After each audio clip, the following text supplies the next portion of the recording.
பிறந்து இன்றைக்கு 146 வருடங்கள் ஆகிறது. இறந்து இன்றைக்கு 51 வருடங்கள் ஆகிறது. ஆனால் ஒரு மனிதன் இறந்த பிறகும் இன்றைக்கு 51 வருடங்கள் கழித்து ஒரு தலைவனின் பெயரை சொன்னால், பெயரை எழுதினால், நாடாளுமன்றத்தில் உச்சரித்தால் ஒட்டுமொத்த கூட்டத்திற்கும் பயம் ஏற்படுகிறது என்று சொன்னார். அந்த தத்துவத்தின் பெயர் தான் தந்தை பெரியார்.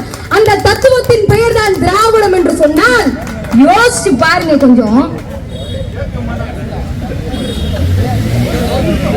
ஏன் தெரியுமா தந்தை பெரியாரை பேசினா பயம் வருது? தந்தை பெரியாரை பேசணும்னா துணிச்சல் வேணும்.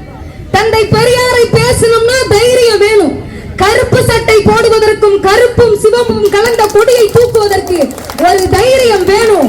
இங்கே எக்கச்சக்கமாக தன்னோட நோட்டு புத்தகத்துல வெறும் 5 கேள்வியை மட்டும் தூக்கிக்கிட்டு ஒரு கூட்டம் வருவாங்க. அதுல முதல் கேள்வி என்ன தெரியுமா? என்னங்க திராவிடர் திராவிடர்னு பேசுறீங்க, நாம எல்லாம் தமிழர்கள் என்று சொல்லுவார்கள். பேராசிரியர் அவர்கள் தான் அழகாக சொல்லுவார், தமிழர்கள் என்பவர்கள் மொழிப்பற்று உடையவர்கள்.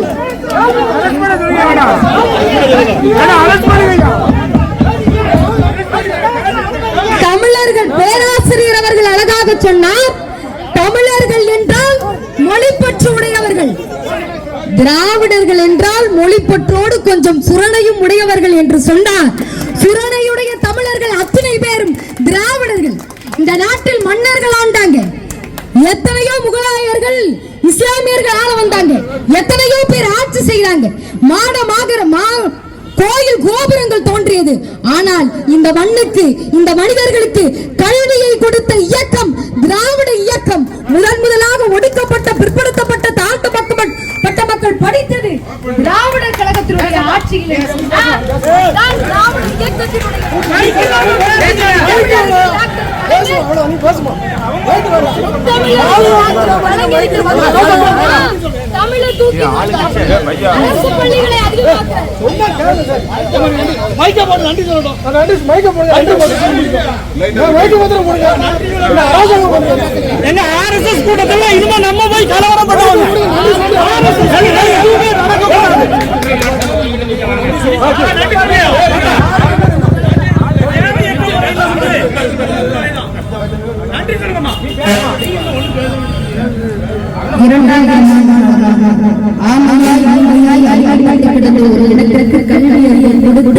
நீ சூத்திரன் அல்ல, சுரணையுடைய சுயமரியாதைக்காரன் என்று சொன்ன தலைவன் தந்தை பெரியார். தந்தை பெரியாருக்கு பின்பு வந்த ஒவ்வொரு தலைவரும் இங்கே கல்வியை கொடுக்க வேண்டும் என்று சொன்னார்கள். பேரறிஞர் அண்ணா அவர்கள் அழகாக சொன்னார், இங்கே சுயமரியாதை திருமண சட்டம், இருமொழி கொள்கை, இப்பேற்பட்ட இந்த 3 சட்டங்களை வேற யாராவது